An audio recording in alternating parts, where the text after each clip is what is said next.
Hey everybody, it's Staccato back with another reaction after a long time. Yeah, I haven't uploaded in probably over a year, but that's okay. It's kind of a rainy day here and I wanted to, practice my speech because I haven't in a long time. So today we have a video that looked interesting from a channel called Whatifalthist. This guy has a lot of crazy takes and also a lot of insight, I would say. So yeah, let's check this one out. It's called "What the F is the Left Even Doing?" I assume he means the political left. So let's just jump right into it. Haven't watched this yet. We are currently in a historic hopefully moment. it's good. Few have realized this, but history is actively being carved out now. I decided to stop everything and write this video since I realized people needed an on-the-ground. I think he's right about that. I feel like the past few years are really the first time in my lifetime where I feel like history is actually being made. Well, I suppose other than 9/11. So the world is changing. That's for sure, and I think it's possible we might be seeing some major uh, uh, uh, border change ups, and it's exciting. So let's go. Assessment of what's going I'll try on not to since we talk currently too exist in much, a moment but of we'll see how it chaos goes. in which no one really knows what's happening, and those who know a little tend to be propagandists. Since the Trump victory in the last election, there's been this great question. What is the left going to do about this? The great irony is that the left itself doesn't seem to have an answer to that question. This is very important, since even though they are in mental disorder, the left is still the overwhelming ruling class of the Western world. The left runs the imperial bureaucracy. Are they? I think he's probably right about that. They've certainly captured all of the institutions, or at least they have um, power over them at the moment, and for all of my life, that's for sure. The United Nations, the European Union, the Catholic Church, major corporations, tech, the media, the educational system, academia, Hollywood, and any other institution you could throw a dart at. Without the left, there's basically... I used to work in tech, and that is absolutely true. Everything in that industry is all about the leftist narrative. If you're not on it, they hate you, basically. Nothing left in the Western world, since the right is incapable of creating its own institutions as of now. This is a video to look at what's going on with the left right now. I think the one thing that the right, as he calls it, has a handle on at the moment is podcasts. There's a lot of mainstream shows and stuff that definitely lean right. This video is my best attempt to do it, since I do not have the ability to look into the minds of the left's leadership to see where they're at. I am going to be looking at the media, messaging, and implicit assumptions behind the left today to figure out their next move. No matter what they do, they will be determining history from now on. Okay, we got the intro here. I guess we'll just watch this. There's no reason to skip it.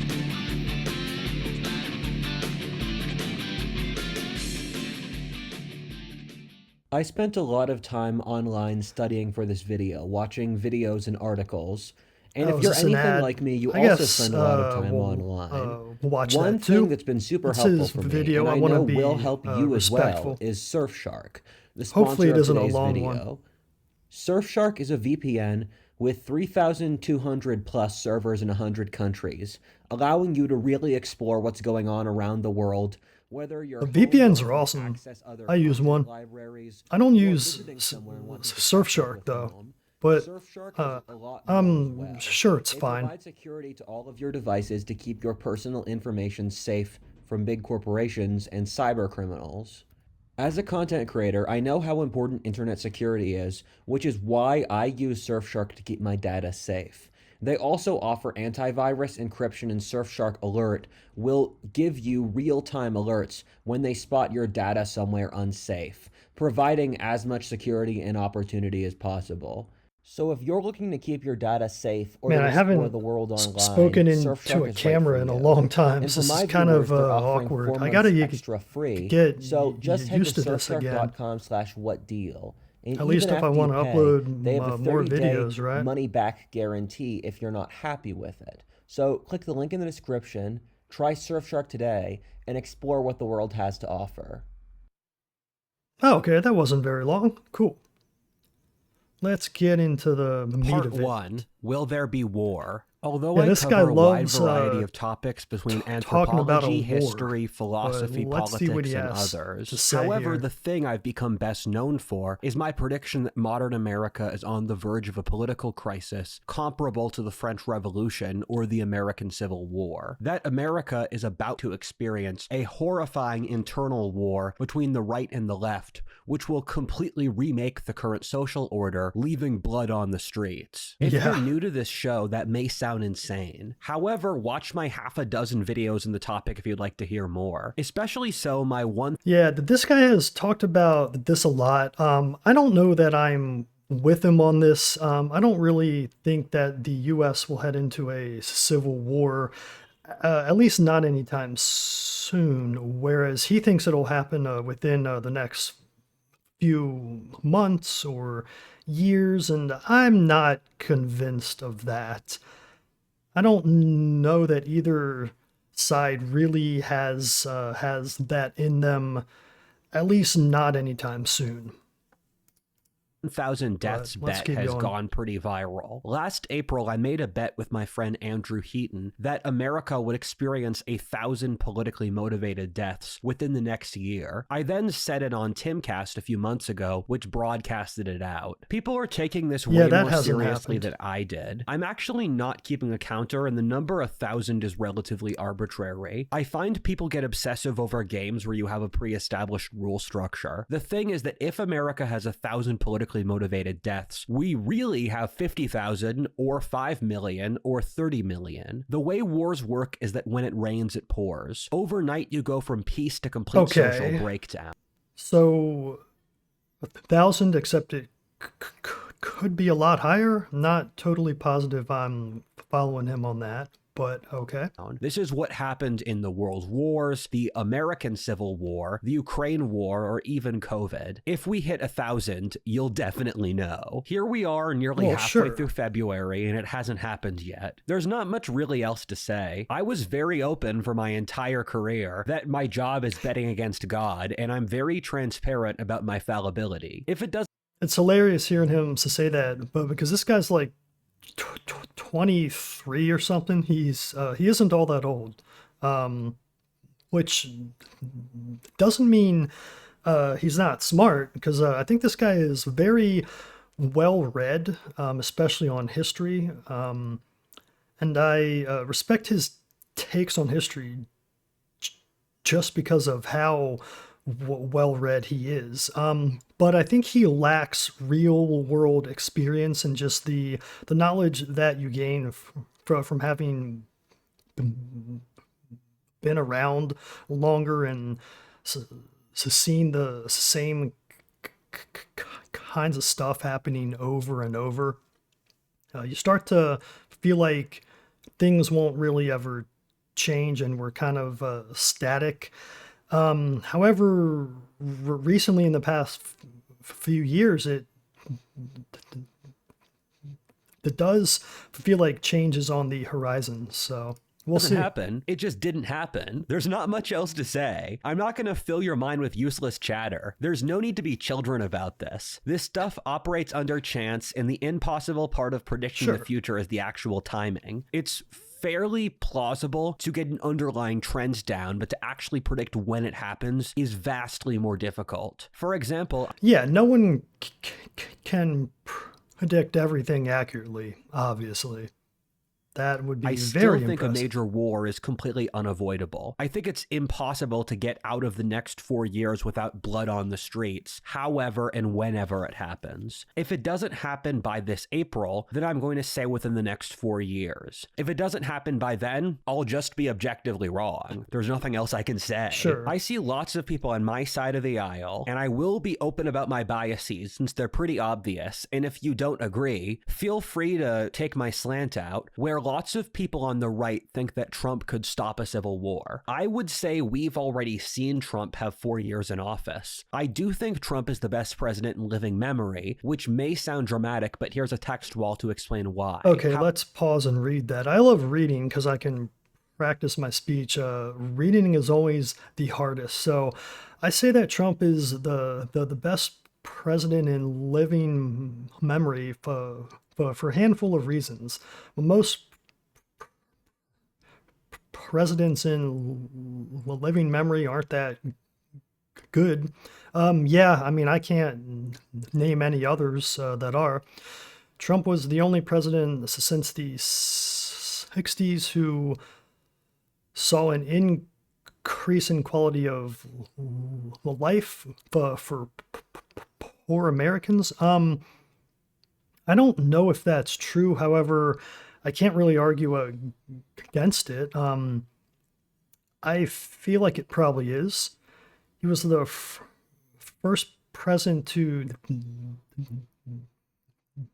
deal with the deindustrialization. Yeah, because Clinton caused a lot of that, and then afterwards we just had warmongers in office, so I think that's pretty fair. He called the bluff on the managerial classes, the dominance. One thing I noticed is that this guy's grammar is always awful, which I don't know. I just think is hilarious. You would think he would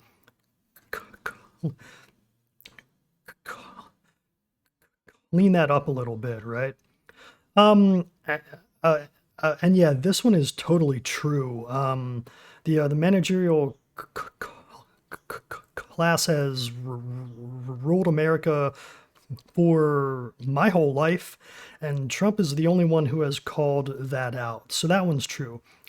He shattered the pre-established conservative elite. Yeah, that one is definitely true. I mean, the right is now the MAGA party rather than the old school warmongering uniparty type, right? He was pretty strong on foreign policy, especially he was the first American president who was serious on China and built up a strong coalition in the Middle East. He was serious on China. However, I don't know that he really changed anything there, at least not in his first term. And the coalition in the Middle East has shattered, basically, as I understand. I'm not an expert on that region. However, I don't know how much he really helped there. Although, on the other hand, I don't think that's the U.S.'s responsibility. So I'm kind of taking a position of who cares. But let's continue.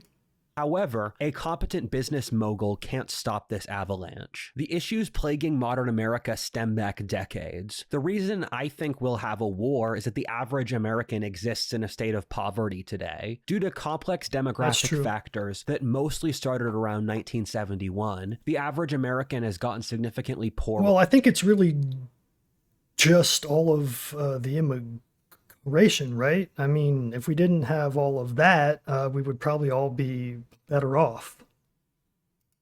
The country has incredibly high inequality, inflation has skyrocketed, and there are huge classes of elite aspirant, politically motivated young people who want to fight. These are the factors historians have consistently found cause revolutions or civil wars. Said in another way, there's no historic society that looks like us that doesn't have a revolution. There's about 20 different variables you could study. Yeah, see, when he mentions stuff like that, I believe him because, again, he's very well read on history.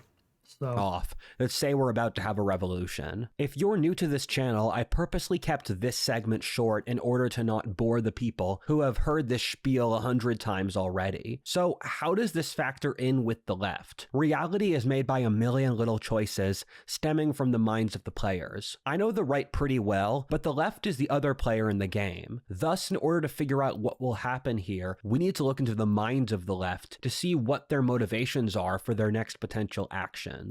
This ultimate question will determine the fate of our civilization. Part 2, Mind Migrations. You know, there used to be a time when America was a single country. You could drive from Boston to Los Angeles to see a coherent society where people had similar values, blood, philosophic views, national identity, understanding of their shared history, and income range. That's all true. And I think a lot of the sentiment coming from the right is that they want to get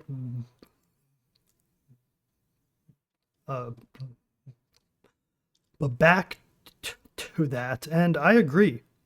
Obviously not the case now. Ironically, globalization and immigration have split different regions of America more apart, while the intention was to do the opposite. Do you guys remember 2010? I don't know that the intention was the opposite. I think a lot of people who have pushed for a lot of immigrants knew what they were doing. Because if you look at history, any country that takes in a lot of immigrants loses its national identity, right?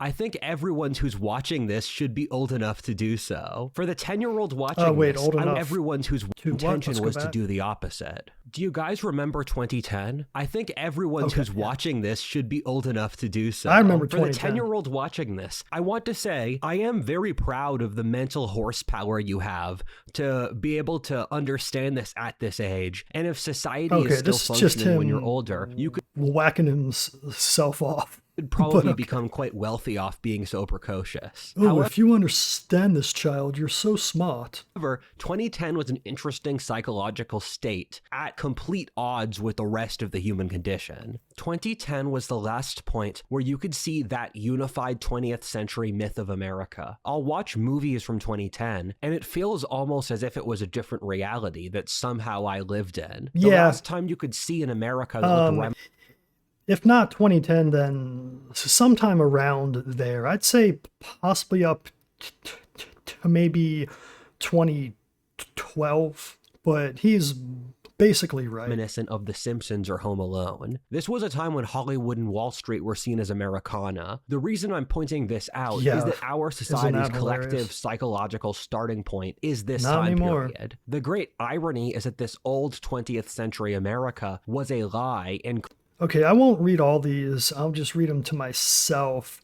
All the rest of history. Yeah, he's talked about this in other videos, and all these are probably accurate. I'll let you read them if you want. But yeah, so his whole theory on this is that stuff that humans have taken as obvious fact for all of human history, suddenly within the past few decades were expected to reject all of a sudden, and it really makes no sense. So completely he's right about removed that. from the rest of the human condition. This was the era of the blue pill, a society where it was an era which thought that history was over, believed in equality, feminism, progress, secularism, didn't believe in the spiritual, pretended to be Christian but didn't really believe in God, was so wealthy, naive, and many other traits. This was all an illusion spun by the enormous wealth of the post-World War II era. It's so remarkable how quickly we've forgotten the entire rest of the human condition. All of human history outside this warm bubble is very different. Hierarchical, religious, coercive, violent, magical, mythic, dramatic, heroic, amongst other things. The problem is... Yeah, I read an interesting book recently called The Forbidden Universe by Lynn Pinkett and Clive Smith, I believe his name is. I might have his name wrong, but the main author is Lynn Pinkett. And it's all about how all these great thinkers of history were really into Hermeticism, which is an ancient belief system that kind of overlaps with science a little bit, and it's how they got a lot of their scientific ideas that turned out to be extremely useful. Yeah, it's an interesting book if you've never read it. And the point is that there's a lot to history and human thought that we've kind of forgotten over the years or have intentionally ignored.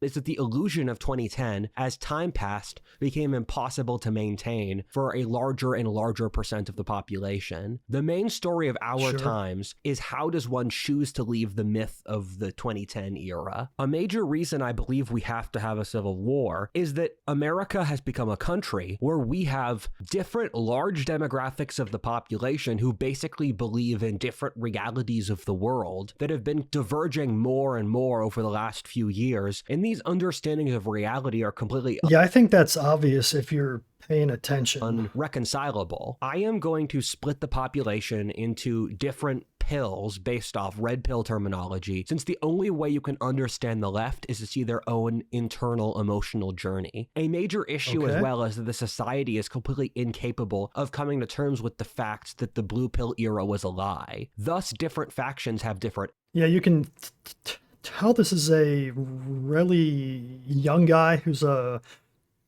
terminally online. And I say that as a compliment. He knows how to speak to his audience. Answers, in most ways of which that are they frankly understand. Incredibly stupid and silly, since the wise and educated older folks who should have brought more wisdom are themselves bought into maintaining the old lie. An important Yeah, the older generations have failed us, that's for sure. Point that I want to say before I get started is that although we inhabit the same physical space as the left, we are not in the same world, if you understand what I'm saying. The word world carries connotations of your entire concept for how reality works, between metaphysics, between philosophy, between your process of just how the environment and human life is, which is why I'll frequently say stuff like the Islamic world or the Western world and that sort of thing. This is a German concept originally. This is a point that I need to emphasize. If you're a rightist, you've gone through an enormous intellectual journey since 2016. I look at who I was in 2016, and I was 15 years old, and I'm in complete shock at how much I've changed as a person, as have my views. The left have been on their own journey, one which rightists don't see. The result of this journey appears as madness to rightists, which it objectively is, don't get me wrong, but it completely makes sense inside the frame the left is holding on to. Let me start with my group, and I would assume yours, the red pill. It frequently feels as if the last 4 years has been God shoving me red pills, that edit? Saying, hey kid, take another shot and don't throw up this time. I've been red pilled on so many things in such a short time period that I find my old worldview completely incomprehensible. Yeah, I think a lot of us have. Especially the last few years. The conclusion I eventually came to is that the pre-industrial world was right on almost everything. That really shouldn't be surprising, given every society ever in history before us largely believed a lot of the very same obvious things, which I show in this text wall here. So somehow we're supposed to think that we're the only ones who've figured it out, and everyone else in history, all of our ancestors, were just wrong about everything. I don't think so. Not at all. I don't want to get too far into the right because that's not the point of this video. But suffice it to say, the right is currently in the formation of new mental and philosophic breakthroughs. Of all the fields I've been in modern America, and I've seen a lot of different industries, the new right is one of the most creative and dynamic. You do have the Fox News watching boomer cons. Yeah, that's true. Who still believe. I think the left these days are totally incapable of creating art that is actually interesting. It's all kind of just rehashing the same flop over and over, and people are tired of it. The exact same things as Reagan, but they're aging out. They don't even really hold power due to the Trump coup. The right deserves its own video, but the short answer is that everyone on the new right today have all collectively agreed that the 2010 blue pill era was a lie, and they're looking to further in the past to find a new answer. They're on the right, haha, pun intended, path. There are a few other intellectual tracks which I talk about here in this text wall. In the original edit for this video, I had a 10-minute segment strategically analyzing. Let's pause real fast just to understand. I think I've heard all these terms. I get what he means here. Yeah, you just want to avoid that last one, the black pill there. There's no hope in that. Each of these pills for their strengths and weaknesses. I realize we didn't really need that here, but let me know if you want a video strengths and weaknesses. Gay pill? That's hilarious. That's the radical leftist. I like that. I've never heard that. That's so funny. I realize we didn't really need that here, but let me know if you want a video with me explaining these different pills in the future. The right made an active decision to break away from the old worldview, while the left needed to double down. I'm so disappointed that all the anarchist, rebel, punk tendencies inside the left were so fake. They've become complete bootlickers for the regime, and it's depressing. I remember when I was in high school, a lot of these like alternative punky types who would act out against the establishment, call out Wall Street. All of them were just in lockstep with the leftist narratives that these days, which have turned into basically supporting the managerial class that he mentioned earlier. It's pretty sad. Even communists who are supposedly there to support the working classes betray them for wokeness. The thing is that the way the left differs from the 2010 order is by distilling said order into even greater fanaticism. What that means is that the philosophic conclusions of the blue pill era in their worldview have to be pushed even further without question. Things like equality, secularism, standardization, which are innately false, need to be pushed to their ultimate culmination. Ironically enough, there's two kinds of blue pilled person. You have the boomer blue pill and the zoomer blue pill. And the boomer blue pill is taking the post-World War II silliness at its original face value and then not changing and ignoring how the world has altered massively since 1970. Yeah, they were pretty much brainwashed by television, and they haven't really changed their stances at all in 50 years. What they learned from the TV when they were young is still what they think, and they only trust what experts on TV tell them. It's pretty unbelievable, but that's how they think. Well, the Zoomer blue pill is just complete deranged insanity, pushing these originally incorrect assumptions to... I would call it retardation. Again, complete insanity. The 2010 order is already dead since it was always built off lies. The left deals with this by making the lies even more obnoxious. I hope you can see how in the process of doing so, they make it impossible to adjust strategically as they default into being a cult. Ironically, their moral code literally denies the importance of evidence, which is so brutal, it's not even something a conservative can make up about the left as a parody. It's pretty crazy. What happened with really the left? Is. To start, the left gained control over the West's institutions around the time period of the World Wars. You see this now. The Western elites did a tremendous amount to cover up the communist atrocities that occurred under Mao or Stalin. However, the left was absolutely brilliant at psyoping the public, creating the false mirage of consent, fairness, science, and rationality. Over the course of a century, the state and bureaucracy grew more powerful, the culture grew more leftwards, women gained more authority, while America got less white. The left is a kind of mythical vampiric succubi which seduces its prey by saying whatever sweet words to get them to go back to sleep so that they can suck. Hey, I like the Nosferatu reference there. That was a good movie. I think I liked all his other movies more, Robert Eggers. Yeah, but that one was pretty good. Let's keep going. Our blood again. It's hard to understand why the left so irrationally hates Trump until you realize this fact. The left created this false mirage of reality in which they distorted human. Yeah, they hate him because he shattered their fake worldview that had captured so many for so long. Nature, physics, history, anthropology, religion, and any other discipline to reflect back their absurdities onto the rest of the world. Yeah. This meant that the things that the rest of history would see as complete madness would come across as common sense to a modern person trying to understand the world. The left created a psychological web where once you accept one of their premises, they win no matter what you do. I cover this more so in my video called Shatter the Glass. If a white person moves out of a minority area, it's white flight, and inside one is gentrification. If a man is too aggressive with a woman, it's rapey, and if he's too passive, it's not attractive and it's an ick. The left was able to make our... They've made it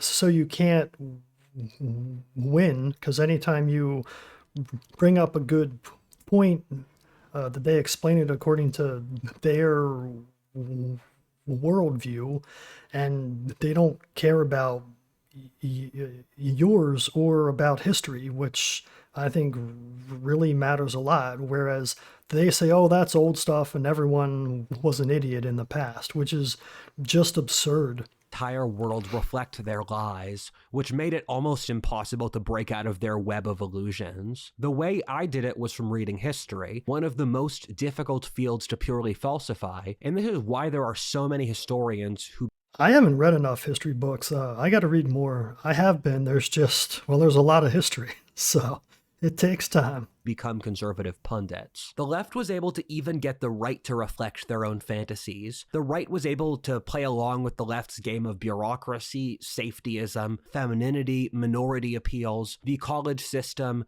corporate America, amongst other things. The reason the left hates Trump so much is that he is a single man who's defied their entire order. Inside Trump is a story of how the left is completely wrong and evil. Read this text wall if you're interested, but Trump is a man who was successful enough that he no longer needed the system. He then showed how...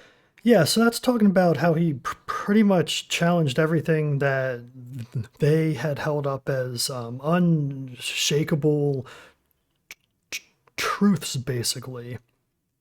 He's pretty much saying the same thing over and over, that they thought that everyone was on their side, when in reality, a lot of the boomers and stuff just wanted to get rich, and they didn't really care what happened as long as they got rich, right?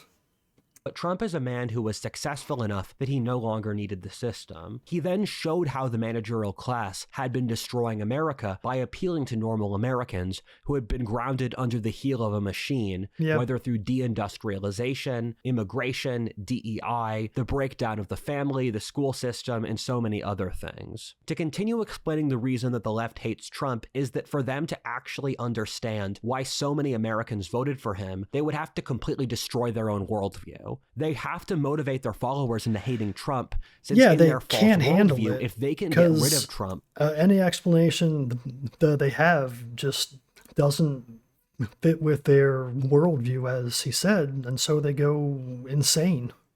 They've removed the... Or they call everyone else insane.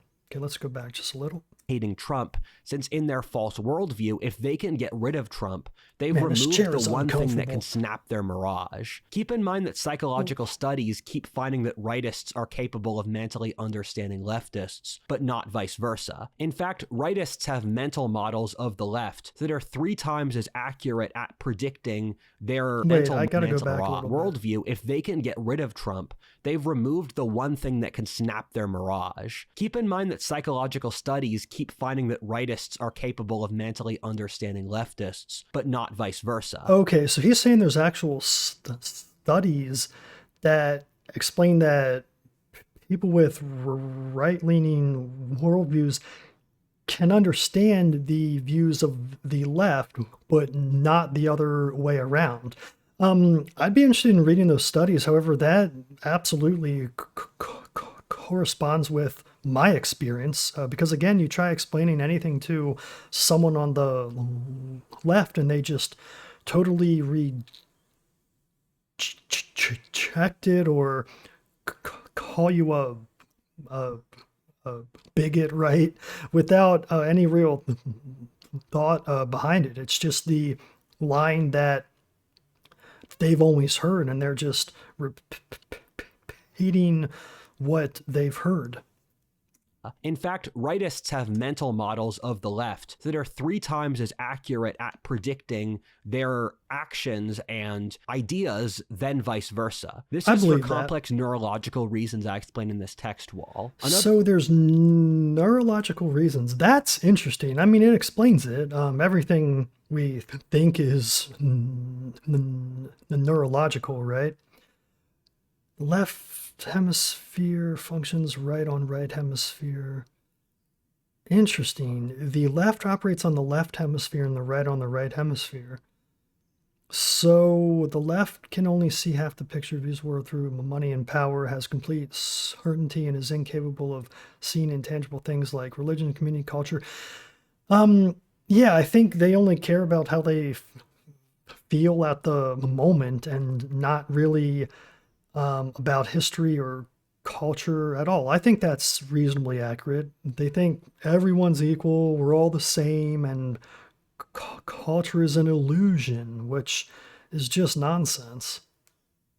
Another point I'll also throw in is that if you look at Europe or Canada or other countries, you can see that Trump was an incredibly historically significant figure because all of their conservative parties have been psyoped and taken in by the managerial uniparty, which is why lots of conservative parties in Britain or Canada or Australia or France or Germany are to the left of the American Democrat Party. The number one demographic the left aims at psyoping at this point are themselves. An ironic term invented by the left is a thought-terminating point. The purpose of this is to give an easy answer to make someone shut up and make them stop asking questions. Okay, yeah. I had never heard that term, but that rings true. It's like what I said earlier. It's like you call someone a bigot or a racist or something, and then to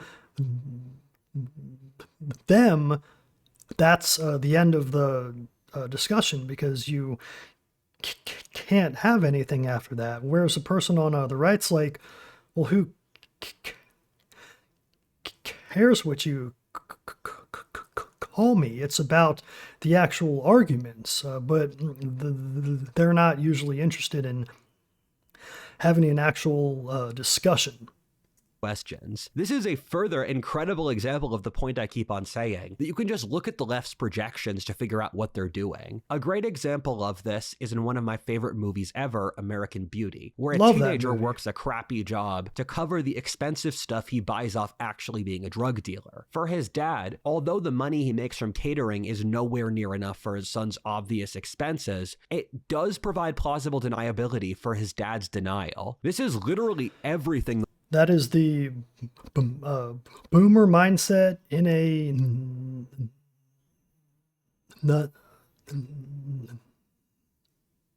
nutshell. For sure. The left says now. It's all some thought-terminating point for their own followers to not have to realize that their entire vision of reality is wrong. It's not for you, it's for them. When it seems unbelievably cringe and completely unbelievable, it's because they don't really care about you believing it at this point anymore. It's funny, when people watch these videos, they tend to think I'm some autistic, hyper-rational person. But the reality is I'm actually a very emotional person, with emotions being the most important part of my inner monologue. I almost perfectly fit the sensitive young man meme, which is a joke they have in rightist circles that the next generation of young male leadership are sensitive young men that do stuff like stare at a well, thinking about the innate nature of life and death as symbolized in the water of the well. I've done that. Thus, when I study a group or an environment, the predominant thing I look at is the emotional state of everyone involved. Blowing some smoke I'm very up his own intimate ass with there. the modern American left. Since I have loads of American relatives,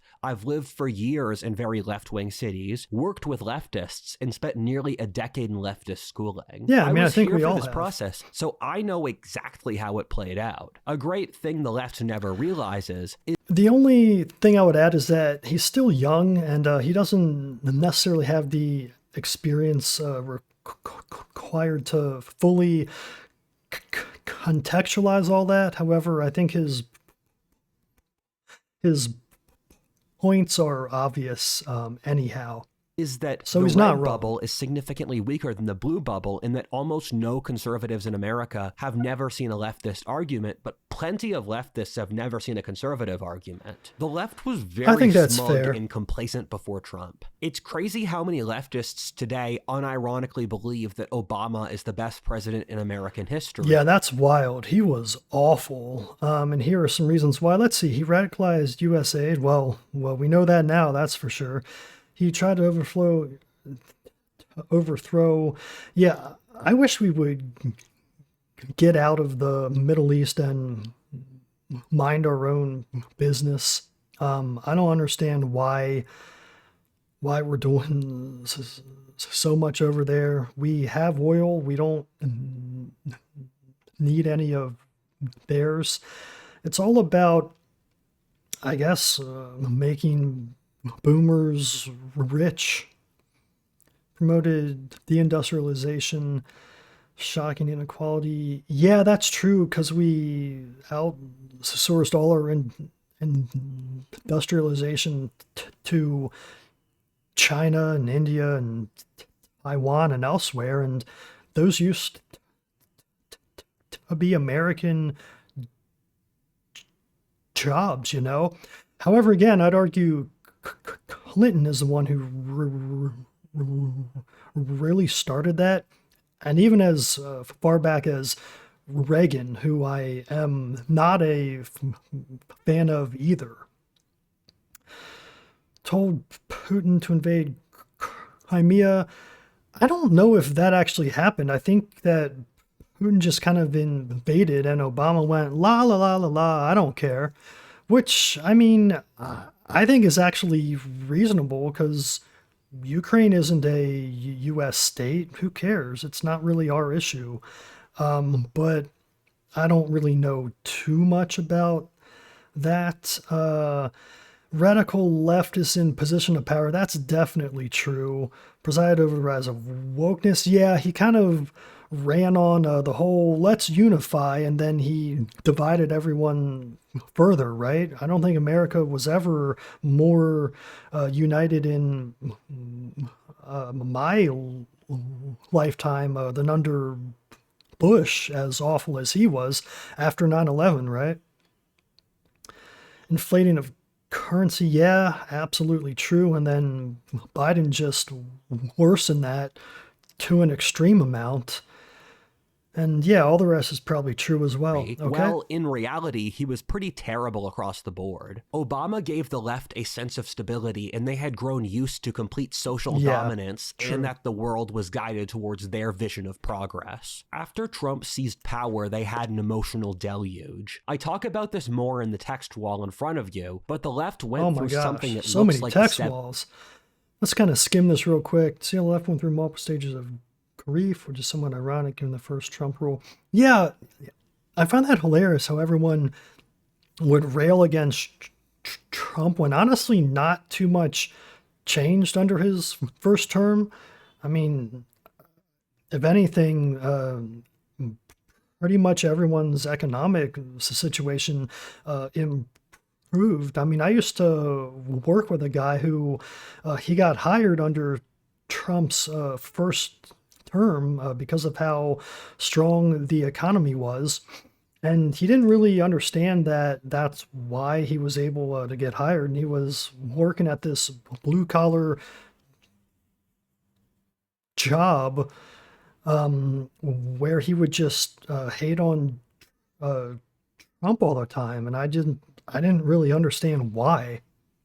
7 stages of grief. The psychological fallout due to Trump winning was enormous. If you want a sliver, just watch the SNL video that came out about it. Funnily enough, I did watch John Oliver in SNL then. This was seen as basically a nuclear bomb on their myth of progress. The left went completely hysterical over pretty menial stuff Trump did or said. In retrospect, how the left treated Trump was completely inexcusable. It's kind of funny that now that I've lived in other countries around the world, the stuff Mexican or African or Southeast Asian.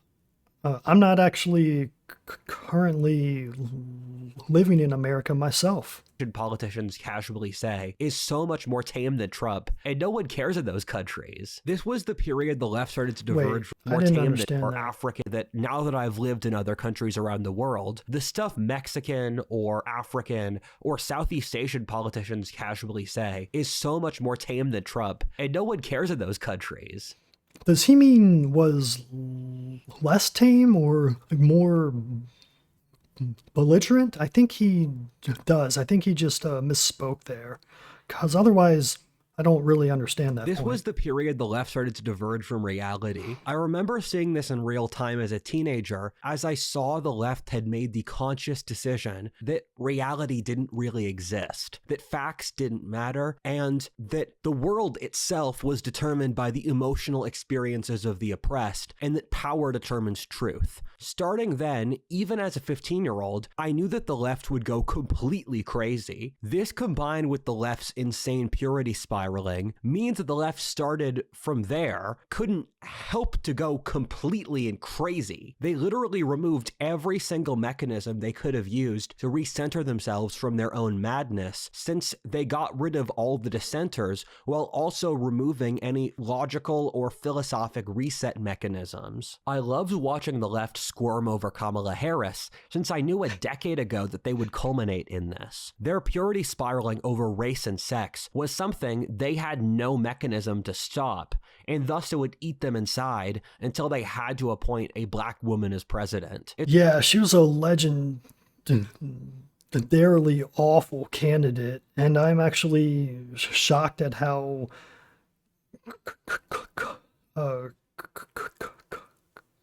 close that election was. I can't imagine voting for her. It's just absolutely insane. She was, I mean, she didn't have any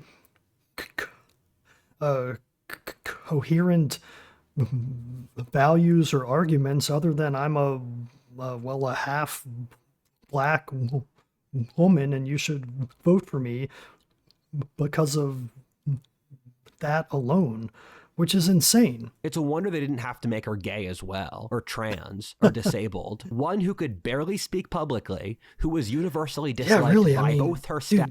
That lady sounded drunk all the time, because she probably was. I mean, let's be real. And the public, and who ultimately lost them probably the most important election of the century. I think that's true. What we're ultimately yeah. watching now is a movement which followed its original logic, weeding out all the dissenters and now is short-circuiting. There's a historic event which reminds me a lot of the current left. In the early 1500s, during the Protestant Reformation, Germany was plagued by religious wars between Catholics, Protestant. Reminds me a lot of the current left. In the early 1500s, during the Protestant... Yeah, see, this is where his history knowledge is way beyond mine. I don't know anything about Germany in the 1500s. So let's learn. Reformation, Germany was plagued by religious the wars Reformation, between Catholics, Protestants, and then again between different varieties of Protestant. Messianic Protestants took over the city of Munster in northwest Germany. As they became walled in by Catholic besiegers, during the siege they spiraled into complete madness, in which they started practicing polygamy, sexual communism, material communism, and mass killings. Oh, sounds a lot like what's happening today. So see, you can learn a lot from history. Everything that we're going through nowadays, it's nothing new. It's all happened. And if you read about the past, you can understand how to handle it or not. With internal civil wars. The modern left is an enormous cult, which is doing the exact same thing, which isn't really surprising, given wokeness is very clearly a descendant of Protestantism. COVID was another example of this incredible hysteria. The left used so much emotion over Trump 1 and COVID that they're completely burnt out. COVID was relatively tame as an illness, which we shut down the economy, locked people down, and spent trillions of dollars to deal with. I know we all have stories from our personal life about how hysterical the left got over. Yeah, that was absolutely insane. I mean, by all measures, it was pretty much a mild flu that really only affected old and already vulnerable and weak people. And shutting down the entire economy was a huge mistake and disaster.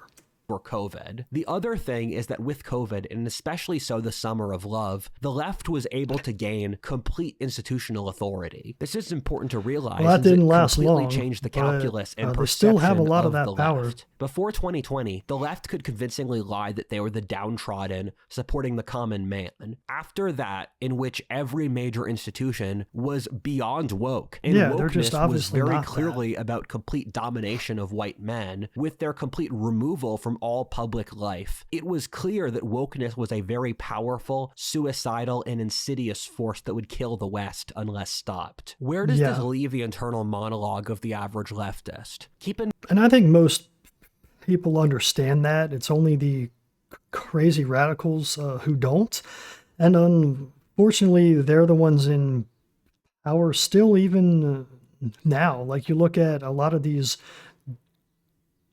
judges who are trying to stop a lot of Trump's actions based on this same kind of nonsensical thinking.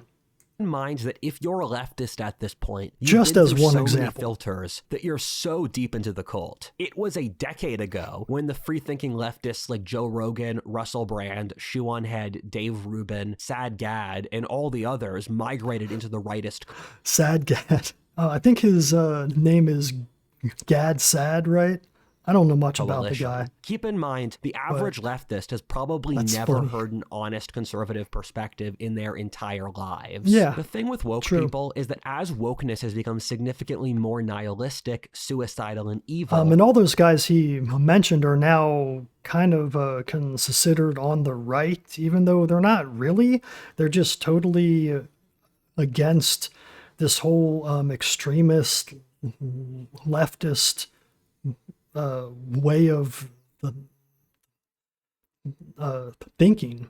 It consumes more of their minds. Back in 2015, there were loads of leftists who were functioning members of society. They wrote books, had children, served in the military, worked jobs, and all that kind of stuff. It used to be leftists were seen as good at producing culture, making food, and leftist cities were nice places to live. That's not true anymore. An interesting example of I don't know that that was ever true in my lifetime, to be honest. Although it's a lot less true now than it ever has been. This is that in marketing and in sales, woke demographics buy vastly less than their purchasing power should entail. Upon further study, the only reason for this is that woke people were so psychologically disturbed that they just had less hobbies, interests, and bought less stuff than other demographics. Part 3. The Mind of a Leftist. In the recent years since COVID, we've seen the left hit a real burnout. I think the left burned out and gave up around 2022. Keep in mind, since the left is so psychologically feminine today, they see politics as an avenue to express extreme emotions, to allay their own boredom and nihilism. This is why they're so hysterical, but the problem is that given they were so hysterical... Interesting. Well, I think that's because we don't have a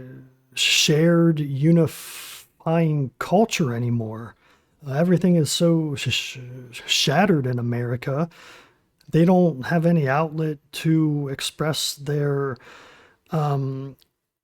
carnal instincts other than politics, which is not how politics ought to be handled, if that makes any sense. For so long, they just burned out all their emotional circuits. The left lost the ability to emotionally self-regulate, comprehend their environment, or believe in anything around 2022. A great irony is that the left got burnt out right when they gained complete institutional capture by the most insane group of radical leftists. This is the worst place to be, because hopefully after you've attained institutional power, it energizes you so that you can use that power. This is the point you see leftist messaging get deranged and nihilistic for its own sake. It stopped having a real pretense about helping black people, women, or whatever, and just veered into social suicide. I actually rarely see leftist messaging that's per se about black people or women now. Instead, you start seeing the climate become a bigger motivator, given climate change offers a complete carte blanche for social suicide. Ultimately, the way you get rid of carbon emissions is to get rid of industrial civilization and humans themselves. I'm trying to figure out if that's true. I don't know. I feel like I still hear a lot of this whole racial and sex-based identity politics still, or idpol, whatever. I still see a lot of that stuff. So maybe it's not as strong as it was. Yeah. And they are pushing the whole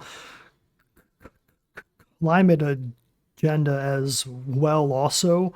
Definitely more so than they had in the past few years. So I think he's generally right about that. Was something that Jordan Peterson predicted a decade ago, that environmentalism would ultimately lead to social suicide. Yeah, but it's I didn't insane. believe him at the time. I mean, we can't change the environment to any extent that it would really matter, especially when you've got countries like China and India that just impact it way more than the U.S. Ever could.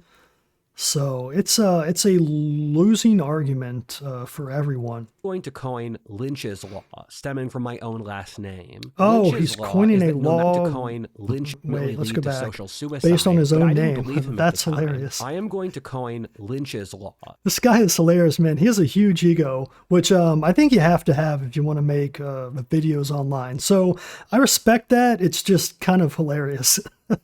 Stemming from my own last name. Lynch's law is that no matter how psychologically okay, I mean, he's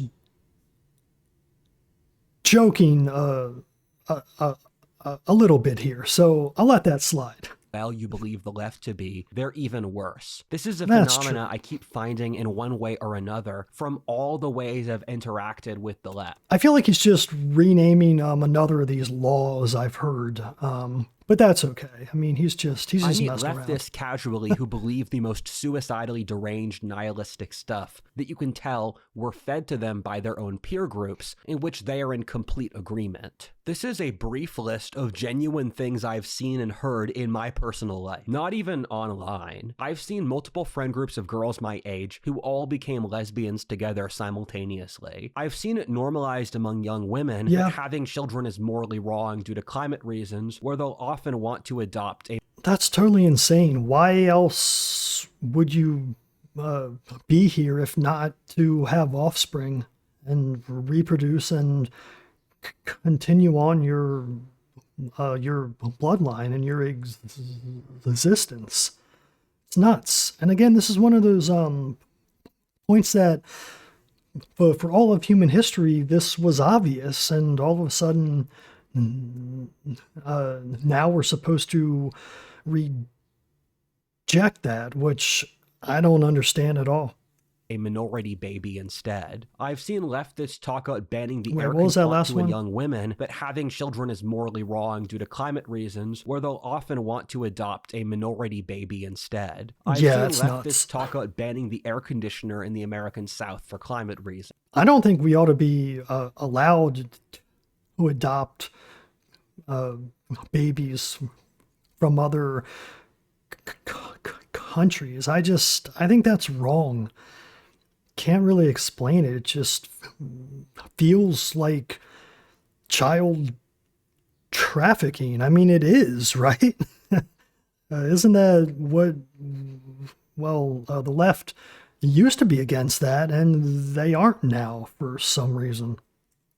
I've heard leftists say that Trump wants to install a racial caste system, forcing non-whites back into slavery. I've heard leftists say that we need to use the state to forcibly deindustrialize the economy. Keep in mind, these types of people are the ones in charge of every major institution. An important thing conservatives haven't realized is that a very important part of the left's evolution is that you saw a split inside the left between the more dissident pro-Palestine leftists and the more establishment pro-Israel leftists. And the Gaza war really split a lot of coalitions inside the left. And what happened is that the more dissident, frankly, insane factions of the left stopped believing that their masters at places like CNN or the DNC had a lot of their best interests in mind. So they stopped doing fact-checking altogether. Well, they were right about that.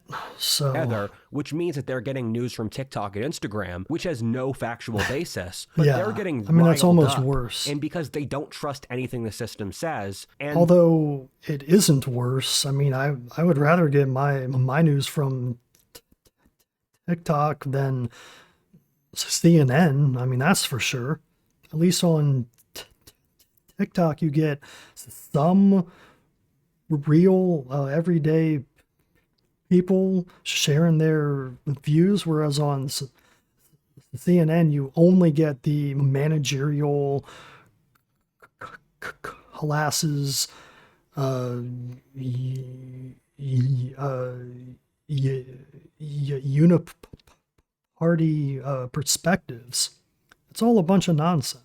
That they're so gullible and naive, you can get them to believe the most deranged stuff, which might result in blood on the streets. Yeah. I've had a couple "you idiot" moments recently with this demographic of leftist. For example, young women leaving TikTok, going to the Chinese app Red Note, and saying China is a wealthier and a freer society than America. And I'm thinking, by literally no metric you could possibly choose, is that true? I've been to China, man, and it's not that nice. Even the nicest cities, or I'll see other stuff where... I mean, they curate an image that they want the Westerners to believe, and it works. Or they'll say that the cartels will beat the U.S. military. And I thought, literally... That's the craziest one, man. I think we got to go and handle them. I think it would take a few weekends at most, and it would be kind of fun. I don't know why we haven't invaded Mexico yet. We absolutely should. Nothing about warfare, if you believe that. That's just insane. What kind of mind even produces this stuff? This is just sheer madness. How do you predict the minds of a madman? I was trying to analyze what mental illnesses the left has, and the conclusion I came to was yes. My only credentials in the field of psychology are reading a few dozen books on this topic. The Mouse Utopia, he mentions this. If you've never heard of this, you got to read about it. It's about how basically they took a bunch of mice and they gave them everything they needed, hence Mouse Utopia. And what ended up happening was the mice became totally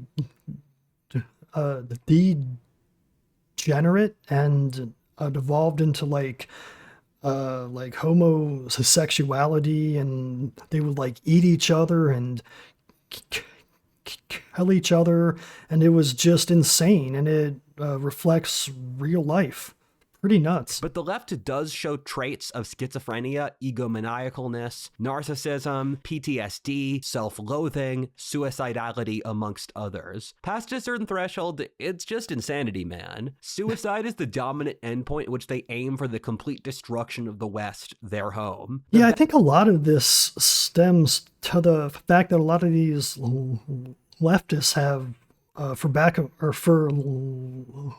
lack of a better term, daddy issues.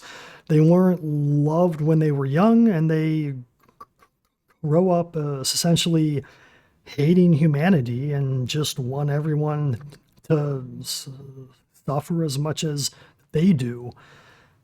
Well, it's awful. Best thing the right has going for us is the left wants to lose. Let's enable them in their own desires. The left is at a weird, basically schizophrenic level in which schizophrenics, after losing their connection to reality, will hyper-obsess over a handful of topics which they psychologically can't break out of. For the left, they're super psychologically obsessed with black people, the climate, gays, and that stuff. I remember when I was visiting Boston, I saw all these support LGBT signs everywhere. I'm not against gays, but I thought to myself, why does sticking your dick up someone's ass make you a hero? The left has spent years I mean, if anything, it's the opposite. You're never going to have offspring, so why should your opinion be taken seriously? I mean, you don't have any skin in the game, so I kind of would value their viewpoints less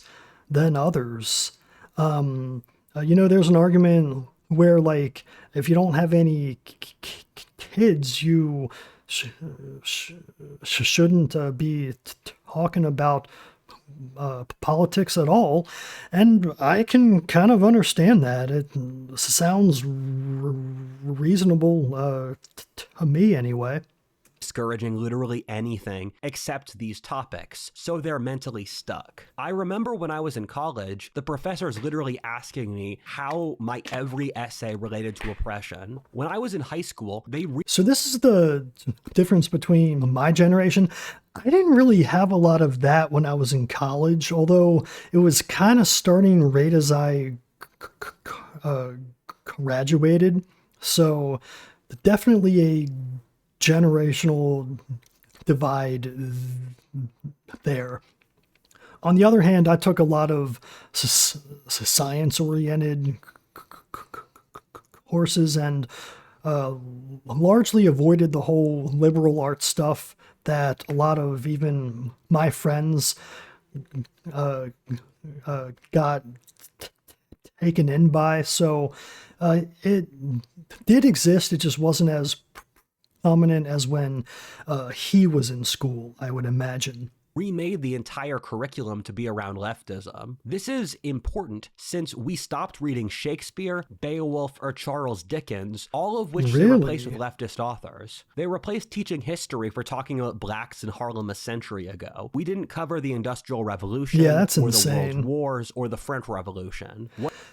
When I was in high school, my history classes covered everything up to the Vietnam War, although definitely they kind of sped through the 1900s. They didn't really spend a ton of time on that other than maybe World War II. But even that, they didn't really talk about too much, which is kind of strange considering it's like the single biggest event in recent history, What this means is that the left has lost literally any neurological or cultural ability to move gears. The human mind is a living place where you have to cultivate the ability to think about things, and the left has shut off all of their neurological and mental ability to do anything except go crazy. Ironically, the left reminds me a lot of Imperial Japan during World War II, which in most value or political compass surveys is literally the exact... Let's read this real quick. The liberal moral matrix, most sacred value. Yeah, that's accurate. Care for victims of oppression, except they define what oppression is. So, well, and it's usually anyone who isn't us in the dominant culture. So let's see. Imperial Japan are these three: loyalty, betrayal, authority, subversion, sanctity, degradation, fairness. Okay, let's hear his point. Of wokeness, being a hyper-militaristic, hierarchical, imperialistic, racist, socially conservative society obsessed with loyalty, authority, and purity. However, Imperial Japan and the wokies have a core similarity, or the inability to self-regulate their own purity spirals. The thing that's very dangerous about the left today is that they know they're going to lose, and I believe on a subconscious basis, they're starting to realize they're wrong. I think that both of those are happening on a subconscious basis, because I think if they asked each other, are we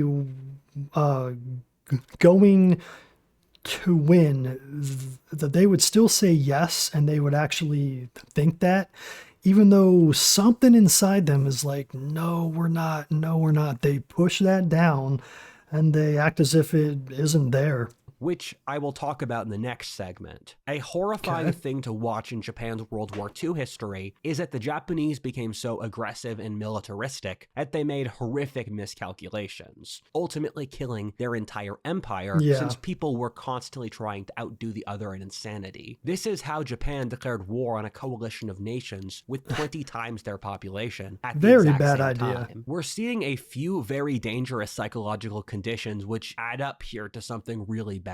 The first, as we've said a few times before, is the removal of dissidents who would realign them back to sanity, as well as any moral principles that could do that. The second is decades of ego investment without even an understanding of what a non-leftist worldview would even look like. If the left tries to adapt, they will do so in the stupidest way possible, since they can't even understand basic concepts like men and women are different, that white men loathe them from decades of abuse, or they need to provide basic incentives for people who work for them. They're the spoiled aristocracy of a dying empire. Lots of older folks think that the left is more aggressive than the right among young people. That might have been true decades ago. Not in my experience, people among the young are on the right. I hate to be this blunt, but most of the young talent are white men, where any young white man of fiber has been purged from the left already. Whenever the left tries to do stuff on the ground, it's so pathetic. Either between the Columbia protests asking to be delivered food and water,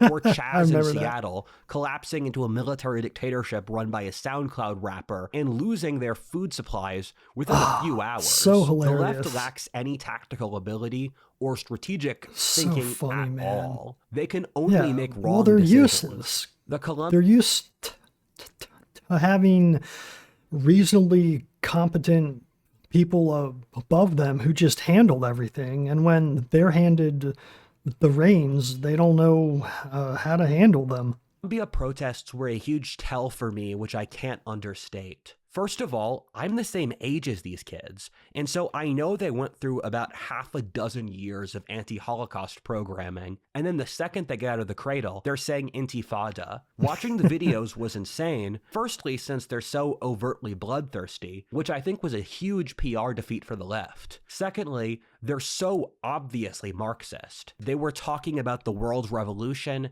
and the need to always carry on the revolution in their hearts. Decades of leftists saying they're not really Marxists has just become thrown out the window. And thirdly, it was nigh impossible to find Marxists. Videos of the Columbia protests after they came out. And you guys should watch the Sitch and Adams podcast. Let's read this. Google's suppression of rightist stuff is, obviously. Google's horrible. If you're still using them, I don't know why. There's a lot of other search engines out there that are way better. I recommend Brave Search. They do their own indexing, and it's a little bit better for sure. And he's saying it's impossible to find news on the Trump assassination. Oh, I remember that. At the time it happened, you would look that up, and the results wouldn't have anything to do with him getting shot, even though that happened like an hour ago, and should have been all the top results. podcast, which is a great commentary on them, because it was Google suppressed is by totally Google, which ideologically is another tell captured. Where the ruling class's loyalties lie. It's very clear that this is a dangerous cult in that the Columbia protests sectioned off an area of campus as sacred space that non-Marxists weren't allowed to go, alongside marching. Pretty sure that's chanting. illegal. Also, as I said before, the Columbia protests are useful to look at since the kids are so clearly pathetic, stupid, and weak. They're so clearly artificial as people are in general. They can only exist. He's savage in them here. Wealthiest, I love it. And most coddled they deserve to ever. hear it. They want a war, they'd lose it. Although they're not going to watch this video, that's for sure. And they don't realize it. I know a lot of these kids personally. And I mean his video, not mine. Since I've worked with, dated, and interviewed Ivy League kids my age. However incompetent and arrogant you imagine them to be, just double it at least. It's horrific to watch. Also, college is a waste of time, y'all. If you're thinking about going, I would not recommend it unless you have a specific reason in mind that you know you have to have a degree. Like if you want to be a lawyer, obviously you have to go to law school. So yeah, you'd have to go to undergrad as well. But I don't know why you would want to be a lawyer. That sounds awful. Lawyers are scum. I've been seeing protests saying make the Intifada global. For those that don't know, Intifada is an anti-colonial war of genocide. And the fact they're singing this in cities across America is just insane. And I'm also thinking to myself, you guys really want to try this? Because you will lose so hard. Well, these are the people who are against owning guns. You're not going to win a war that way, that's for sure. Factor here is that the leftists themselves are deeply psychologically unwell. If you meet radical leftists, you'll find that their lives are frequently complete dumpster fires. This is since leftism is literally predicated upon mate suppression or giving others terrible advice, like being mentally ill. Yeah, again, I think a lot of this is they want to drag everyone down to their degenerate level because that's all they have.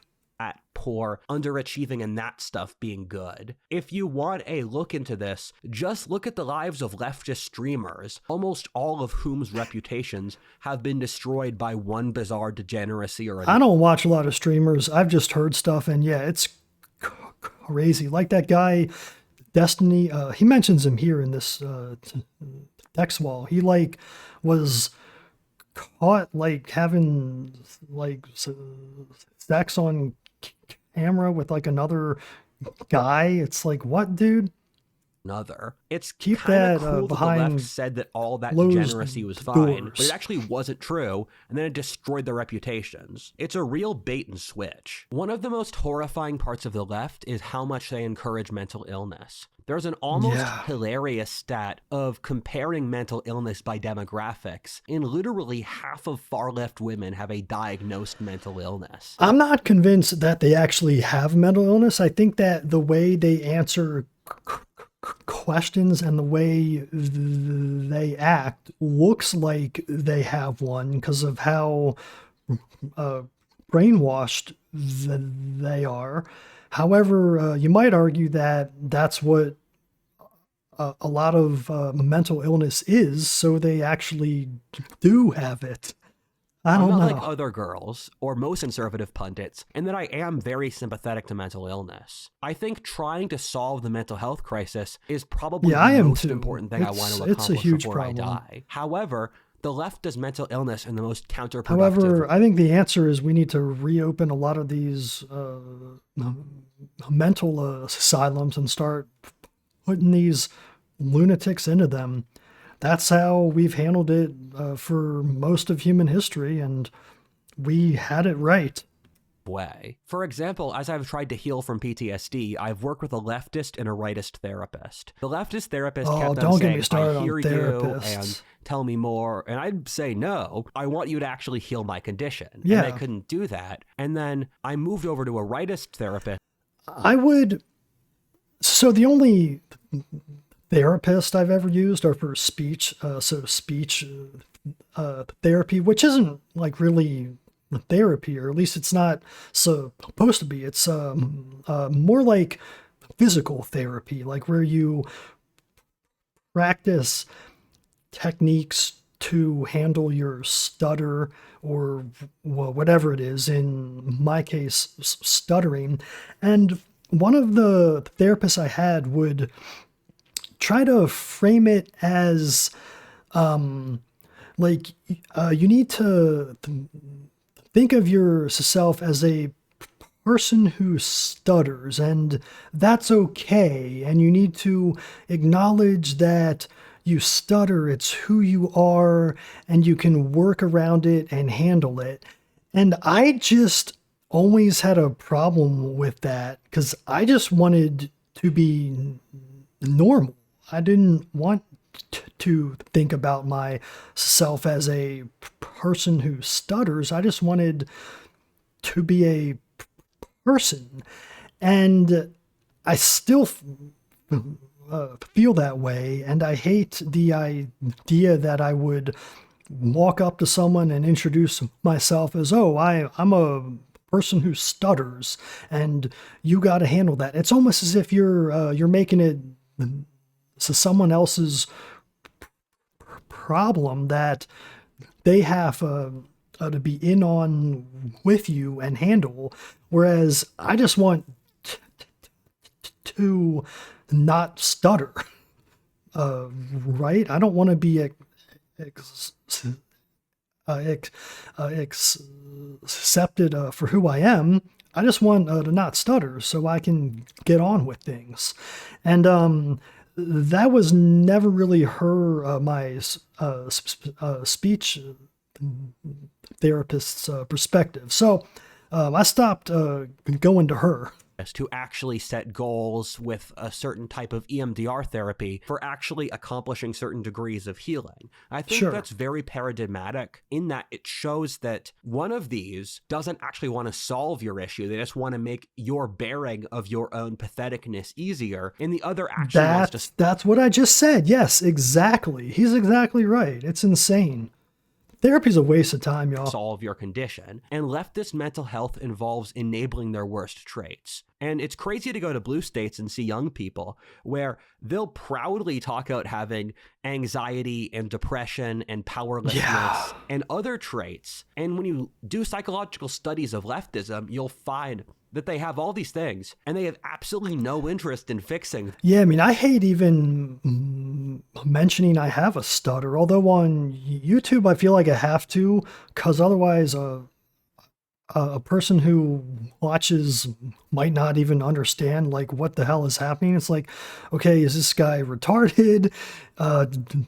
Does he have Tourette's? Which I hear all the time. I do not. That isn't the issue. Anything I say is exactly what I want to say. It's just hard to actually speak. That's what a stutter is. As I've said in previous videos, the purpose of leftism is to abdicate responsibility, and thus everything they say has to ultimately go to blaming someone else.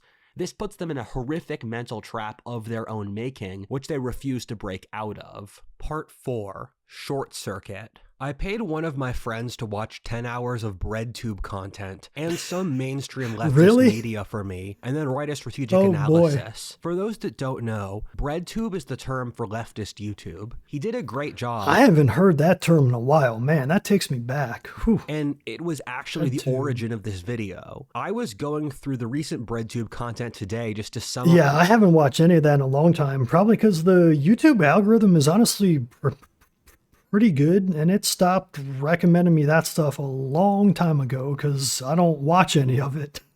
Whether my thesis is still fundamentally accurate, which is something I know no breadtuber would ever do. God, these people are completely worthless. Nothing they make is original. The only thing they do is mock and tear others down. They have no interest in generating culture, helping Marxist, people, educating, or making the world a better... Or Marx's writings, basically. That's all they do. Better place. They're so pathetic and nihilistic. It's old hat. I have no clue why anyone would watch them. They add literally no value. There are literally no leftists I admire at this point as thinkers. A decade ago, there were plenty. Throw on top of this literally every major leftist. Have I heard any of these guys? I haven't heard of any of them, so maybe I need to read more. Streamer has destroyed their own reputation through one bizarre degeneracy. I've heard of Emmanuel Todd. I don't really know who he is, though. I've just heard that name. All the others, though, I've never even heard of. So. The streamer has destroyed their own reputation through one bizarre degeneracy or another. I know of no major figures on the left who are still going as cultural icons. My friends report— I like that he's fair to both sides here. He recognizes that you can be a leftist thinker and still have insights and present them in a reasonable way, even if the audience disagrees. Ironically said that the mainstream leftist media was more stupid and less innovative than BreadTube, which is horrifying and insane. It's pretty bad these days. I wonder what they're doing with their enormous budgets. He said that the party line between all of them was pretty similar. Well, they don't have them anymore because USAID funding got cut, which is hilarious. You see all these institutions now failing after that happened, and you're like, oh, the leftist government was funding them this whole time. Like the Daily Wire, I think, is the most recent example. In that the left is an enormous hive mind. Keep in mind that the left is incapable of generating real leadership at this point due to the enormous envy inside their own faction. However, the big theme my friend teased out was that the left knew something was wrong and that their strategy wasn't working, but that they had no idea what to do about it. Due to the years of the processes described above playing out, they just can't rationally disengage. I think some of the leftist thought leaders are somewhat aware of the lie, but hold on for some sociopathic sense of personal gain or grift. The left is sputtering. They can see that things are getting worse in their personal lives, which is just an obvious fact of life in America today. Their narrative that this is all motivated by white men. Yeah, America's rough these days. And again, I think a lot of it is just because of all of the immigration and the splintering of American culture, whereas we used to be pretty united. Just makes no logical sense, given the left has the power. They have to know that subconsciously, but the only way they can cover this up is to increase the noise of their propaganda. Okay, let's read this. I have no idea how leftists mentally reconcile saying America is a white, male, Christian, nationalist, fascist, dominated country on the verge of rightist totalitarianism. I think it's true that they say that a lot, and I believe his point is that the left controls pretty much every aspect of mainstream society. So how can that be true? And he's right. It makes zero sense, but their arguments aren't about making sense. Propaganda to balance out the outside world. This is why they need to say Trump and Elon are Nazis, which is obviously not true. At the same time, they've been doing the propaganda for nearly a decade, and thus they're clearly it's not burning working. out. When you look at the emotional fervor through which the left tried to propagandize their own supporters in this previous election, and then after Trump won, you could tell that it lacked the energy of 2020 or 2016. It's also interesting to see the New York Times write an article about Mencius Moldbug, who is a far-right pro-monarchist. I've never heard of that guy. What's his name? Lacked the energy of 2020 or 2016. It's also interesting to see the New York Times write an article about Mencius Moldbug. A Mencius Moldbug? Is that a real name? Who is a far-right pro-monarchist thinker, and it's not an entirely negative article, and that means monarchists are interesting. I hear these arguments a lot, like especially from UK folks, where The argument is basically that the UK would be better off if they were still under a monarchy. And a lot of their arguments are pretty persuasive, honestly.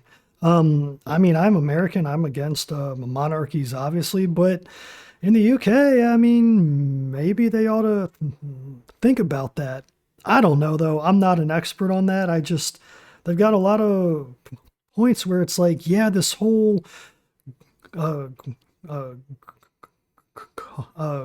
globalist way of thinking where you ought to allow everyone in and everyone can be English.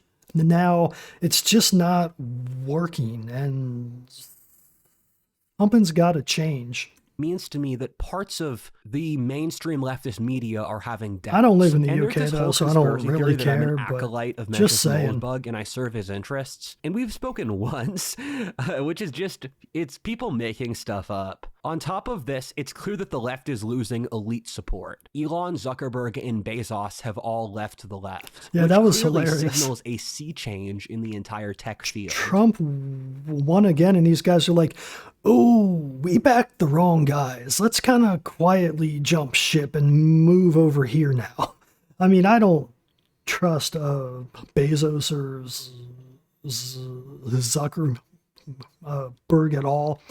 I mean, I wouldn't say that I trust Elon either, but I mean, at least he was supporting Trump before the election, and hey, he got rewarded for that. And I think that's okay, because you look at what the left has done, and they did that too with all of their billionaires backing them. I hate this argument from the left where it's like, oh, Trump has billionaires on his side, and it's an oligarchy, and they just want to screw over Americans. It's like the left always had billionaires like Soros, Bezos, Zuckerberg, and even Elon at one time on their side. So how is this any different, really? I think a president having powerful Americans on his side is actually a pretty rich American tradition. No pun intended. After the latest election, Republicans have complete dominance over the legislature, president, and Supreme Court, or all three branches of the American government. The woke culture and movies have completely failed, while DEI or affirmative action. Man, American movies are horrible these days. I can't even tell you the last one I watched in theaters. Well, actually, no, I can't. It was Nosferatu. Other than that, haven't really watched anything because it all looks terrible. Just nothing interesting at all to me. So he thinks that the right has already won the culture war. I think that's right, but there's still a long way to go, and the right needs to be sure that they're not taken over by the radical religious fundamentalists again. I think that's always an issue worth worrying about. Action alongside Roe v. Wade have already been knocked down by the rightist-dominated Supreme Court. The right has already won the culture war. The question is how long and how bloody does the victory have to be? From my perspective, the left knows that things aren't working. They know that on the current slant, they're going to lose in America. The question at this point is whether they're willing to gradually fade away or they'll fight to the death. You guys know I believe this will end in war, but I completely respect anyone who disagrees as well. You guys have the reasonable opinion, I'm the crazy guy. I can be wrong. Okay, well at least he on the left as of recognizes that. Of February 2025. Again, I don't I was surprised foresee a war happening anytime real soon. Last election with no contention. The last two elections were contested. Yeah, that so was I just interesting. assumed this one would be. Rightists don't like it when you say this either, but this election was actually still pretty close. and was not a conservative blowout. You know, in I pure agree with numeric that. Terms, Yeah, it like absolutely rightists was. pretend it to be. The left could have easily won. Could have gone either way. It Yep. blows my mind that nearly half of voters still voted for Kamala after seeing social collapse occur before their own very eyes. Yeah, that blows my mind as well, buddy. The thing the left is doing now that I find very She scary was so is insane. they're using rhetoric that makes it very easy for them to escalate to violence. Keep in mind the iron law of woke projection. Yeah. Every major leftist outlet between BreadTube, the TV stations, and the DNC are calling Elon and Trump's involvement a coup. This seems crazy to me, given the only thing they did was win an election. Generally, what they accuse you of is what they themselves are doing. Classic Marxist technique. The left is already saying the right has launched a coup twice, with the earlier one being J6. Yeah. It creates an incredibly easy rationalization among their followers to do the same. He had to leave. Yeah, so this highlights the problem with Google results. You can search for something and be as specific as you want, and all the results are like the opposite of what you're actually asking for. Stop using Google search. It's just horrible. It's also comparable with them calling their enemies Nazis because anything is justified to fight the Nazis. Also, keep in mind, multiple leftist think tanks have already shadowboxed launching a coup against a Republican victory. Secondly, I see the left actively disobeying Trump's orders illegally. Every single day, I see a new piece of news, which makes it hard for me to keep track of it all. But a federal judge is refusing to carry out Trump's executive orders. About this earlier. Alternately, the DNC is publicly saying that it will shut down the government over Trump's victory. On the lower level, you see so much more stuff with regional governments. Yeah, you hear them talk about, oh, he's in a Trump is an authoritarian, but isn't that what these lower level judges are in blocking Trump's executive orders and his other agenda items? It's like, he won the election. You should at least allow him to do what he wants within the law and find out what happens, right? That's how the system ought to work. Governments actively disobeying orders that Trump's executive office are sending out. Before I release this video, probably at least another dozen examples will happen between the time where I record this and this video goes out. And they have. If the DNC is saying it, it's basically orders, since the left follows orders from the DNC in a way that the right doesn't from the GOP. Yeah. One of my friends likes to say that it's really remarkable to see how much the interests of the Democratic Party are played out around the world in a way that's not true for other political parties, where you look at America's foreign policy or the Black Lives Matter in Korea or Britain, and you're seeing the interests of the American Democratic Party becoming world-changing to the entire global ecosystem. The left has such a well-oiled propaganda machine that it's actually really impressive. I remember that within a single day I've never seen that that meme. Picking Kamala over Biden, girls on TikTok were making pro-Kamala dances, which we know were paid for by the Democrats. Speaking of social media, the results are horrifying. All over social media, we're seeing leftists literally calling Trump Hitler, and it's not abnormal for completely insane stuff. Yeah. There's a viral trend of women shaving their hair and entering the 4B, 4B. I remember no that. involvement with men at funny. all, whether sexually, romantically, etc. He must have written this a while ago, because I haven't heard anything about the whole 4B thing in a long time, but it's so hilarious. It's basically like, we're not going to be whores anymore, and it's ironic because that's what the right wanted. So they're basically taking a conservative stance to own the conservatives. It makes no sense. To protest Trump. I think to myself, what has the Trump administration actually done for you to swear off the entire male sex? because Trump is probably one of the least misogynistic rulers in the regime that works with him of any ever in human history. Yeah, I mean, just look at how many women he's appointed into positions of power. You got Bondi as the AG. You've got Gabbard as the head of as a national intelligence, and there's others. He's got that one like campaign manager who's now working in some office. There's tons of them, which I think honestly is a bad idea. But hey, that's just me. I don't think that women ought to be involved in politics at all.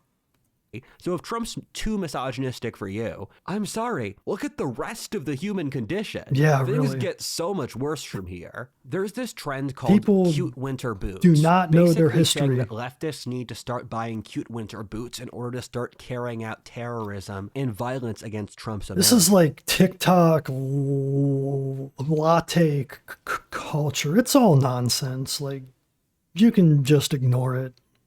It's bored women who want to feel like they matter because they don't have families or children to raise.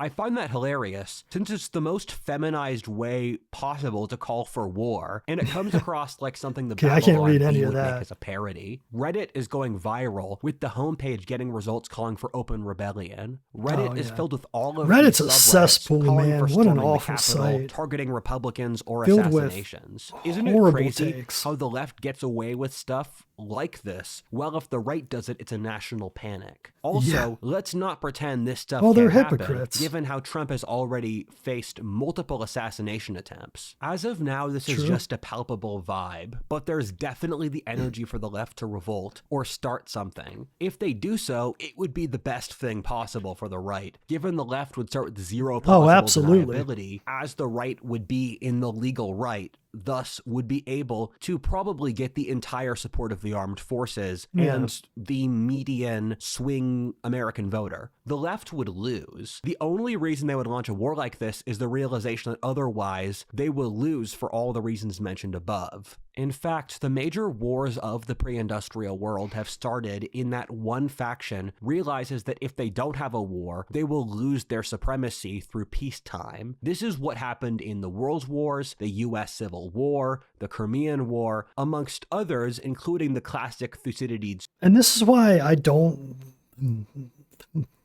think a war is happening. I think it's more likely that the left just collapses entirely because they don't have it in them to actually start a war because they would lose. Trap, in that this same mechanism is also what started the disastrous Peloponnesian Wars. Thucydides' trap is a term used for the US and China in that you start a war to destroy a country because otherwise they will grow stronger than you. The short answer is that I don't know whether or not the left will start a war here, but it is a rational calculation from the perspective of their leadership caste. Who are the ones who start wars, given they will happily exchange the lives of their followers in exchange for keeping power. What I will also say is that historically, it's vastly rarer to see a large social change occur without a war than with one. In almost every case, large sociological change is spurred by a war, and we're clearly going to see the left lose. That's true. So it's more probable than not that we'd have a major war with that. So he thinks that they'll go down fighting, in other words, rather than roll over and die, which I suppose is reasonable. I don't agree. When I look at the things that could be potential casus bellis for this war, I just find them deeply hilarious. First of all, I believe the left to be looking for a casus belli for a war, which means they're looking for a legal, plausible deniability amongst their own followers for why this war is right, and they're not just starting it for no reason. And a black swan is probably the most likely thing. I don't think they have it in them. Black swan is a randomized event you can't predict, but black swans are relatively statistically normal. normal. Secondarily, seeing the leftist hatred this of USAID Trump stuff's going wild, after their man. NGO programs Totally and USAID crazy. is absolutely hilarious to me. Me because I've been too, tracking buddy. the left's emotional modulations and their emotional reaction to seeing the government take away their aid money. I don't understand it. Why would you want your taxes going to other countries at all? It ought to be helping you and your community, ideally, right? I mean, that's how I think. Various parasitic bureaucratic organizations. It's so funny because they care so much vastly more about this than actually helping minorities or women or whatever. And that's a good point. Funny that once you take away their NGO money, they would rather help minorities in other countries than in their own communities. And their bureaucratic money, that's the thing that really drives them crazy. And this is the big spur I consistently find among Reddit and the Democrats that they're most angry about. And after that, I think the war in Gaza has the potential to be the thing that they start a war over, because people are incredibly emotional about Gaza. And I don't really care. It's on a different continent. I'm not related to any ethnicity involved. I feel the same way. I don't know about this. I think it's more likely that they will just move on to another issue eventually. In fact, I feel like they kind of already have. I mean, I don't hear a lot of protesting about Gaza these days, at least not as much as I used to, like maybe 3 months ago even. But I don't know, maybe I'm wrong. I've been traveling a lot, and so maybe not paying as much attention. Gaza's a quarter the size of Chester County, which is the relatively small county I'm from in Pennsylvania. It just seems irrelevant to me. But a lot of the left really cares about the Gaza war. And I could definitely see Trump's latest moves to move Americans into Gaza being something that could spur the left. I think he's trolling with a lot of that stuff. I think he's using his tactic where he suggests a ridiculous solution and then hopes it'll make the actual players involved work it out on their own. Colonizer paradigm, and it would be perfect for them to rally their supporters together. Another variable to keep in mind is how delusional, arrogant, and mentally ill the leftist elite are. I've seen statistical surveys of the opinions of upper-class leftist Americans, and they're absolutely insane stuff. Well, they're out of touch. Cars and washing machines and air conditioning, and I'm thinking to myself, that's not true. They want to ban it for everyone else, but they want to keep theirs. Understand how much the public would hate you for this, and it's for climate reasons. And there's I don't want to say beautiful article on this topic, but it's there that does the statistical survey, and it's one of the most black-pilling things I've read in my life. These traits are what normally occurs in falling empires, and I could see the left starting a conflict like this, assuming that they are vastly stronger than they truly are, and that they have more public goodwill than they do. They've completely closed themselves off to reality, and also their ego wall is so large, while their energy level is so fervid, that I think they can't not go out with a bang. When I look at the modern left, I see a tide pulling back. There's a palpable lower energy level in the left today compared to the relentlessly powerful hysteria of a few years ago. This could mean one of two things. I agree. The first is that they're pulling back for a tsunami, which is what normally occurs with tsunamis, and the second is that the water is genuinely getting lower. You guys know that I believe the first, but I have no idea when a war like this would start, and secondarily, I think the idea that the left dies quietly is a completely reasonable and respectable opinion to have. Yeah, okay. I mean, that's what I'm saying. So that you don't have to. Yeah, however, he acknowledges when I look at the left possibility. today, I see a movement which has a So I like that he's at least talking about all the options, and he just wants to present an alternative argument that talks about one of the possibilities, which is that a war happens, or that the left causes a war. Which, I mean, yeah, it is a possibility. enough will left that they will refuse to die. I believe the left would literally rather kill all of society than lose, since they've already been doing that for years. They openly say they want a revolution all the time. Take them at their word, since they are constantly saying at this point. Destiny, the biggest leftist streamer, literally said it was morally permissible to shoot Trump voters. The day I wrote this video, I saw Kendrick Lamar openly advocating for leftist revolution during the Super Bowl halftime show. Really? Did he do that? I didn't watch the Super Bowl. I don't know, but I'd be interested in reading more about that. The Super Bowl is peak normal. That's crazy. By the way, I'm super happy my home city of Philly won the Super Bowl again. But if the word revolution is used at the Super Bowl, society's about to go to hell. I think sports are a distraction, honestly. I don't watch any pro sports at all. Could not care less. Before a great storm, everything is still. Have you noticed the culture has gotten deathly still lately? Almost no content creators are still putting out content, in that almost every public figure has already been discredited. There's almost no new music, culture, video games, or stuff that people consume. I don't think that's necessarily true. I mean, there's a lot of new stuff. It's just a lot of it sucks. I mean, I certainly haven't heard any the new music in a long time that I was interested in. So maybe he's kind of right about that. But, well, he's also right in that the movies are awful now, too. The video games, on the other hand, there's occasional video games I like, although a lot of them are slop as well. So maybe he is right about that. I take that back. The economy is dead, while intellectual creativity has died, and no one has children. Yeah. First of all, I want you to know, I refuse to die, and I am here for you. I refuse I'm with to give you, up. man. I will keep making original content, No black and I bill. refuse to sell out. You gotta be optimistic. Growing up, my mother would say, life is like riding a horse, and it's your duty to die in the saddle. I am yours. Secondly, things seem too still to me. This is eerie. This isn't the quiet of spring, where you can hear the little blades of grass popping out of the snow water going into the creek, which is running a bit faster, while the birds have returned from Mexico and they're tweeting. This is the dead quiet before a hurricane, in which the birds have stopped. Speaking of hurricanes, it is raining very hard here, which is kind of unusual. I like it, though. It's relaxing. And I'm stuck in here all day, so that's why I'm making this reaction.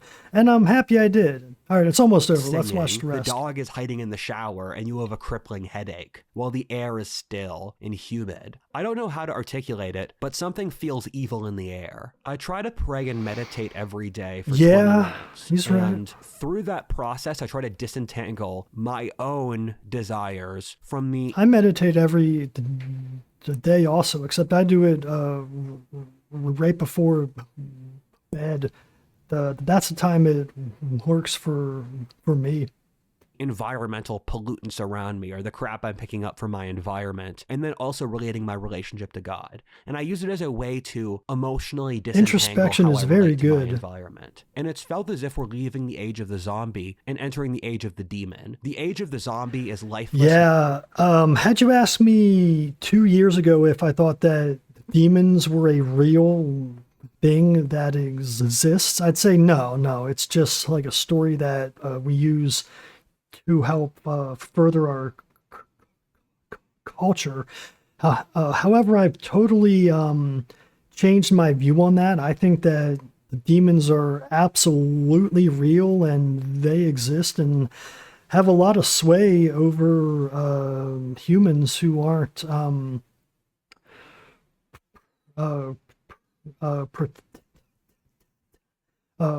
protecting themselves against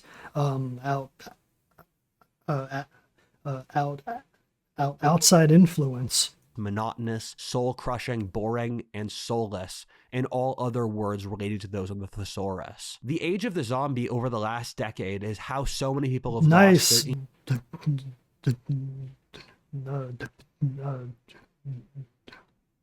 Doom reference. I love that. Individuality to the slow press of life today. The age of the demon is when the repressed anger and rage spills out into horrors and terrors. The color of the world turns from a putrid gray into blood hot red. There's something in the air that's driving men mad now. Please be careful. Stick with your friends. Wrong. Okay, so that's it on that one.